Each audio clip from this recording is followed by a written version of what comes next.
som prežíval v podstate od detstva.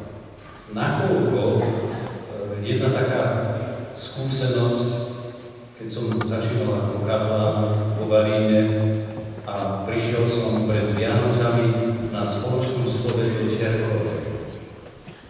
Babky vo Varíne, keď spievali Otče náš, tak prišli nakoniec klesli o 2 tóny. Ale keď som prišiel do Čerkovej a tam aj keď sa rozdávalo sväté príjmanie, tí ľudia začali spievať.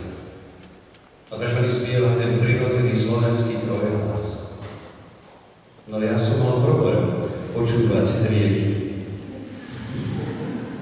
Pretože, ako povedal môj predrečník, ktorý citoval Bacha, ja môžem použiť Beethovena, že hudba je jediný rozruch okolo stredobodu ticha. A v podstate som rád, že tam, kde som pôsobil, či to bol Trenčín, ale Trenčianske Teplice,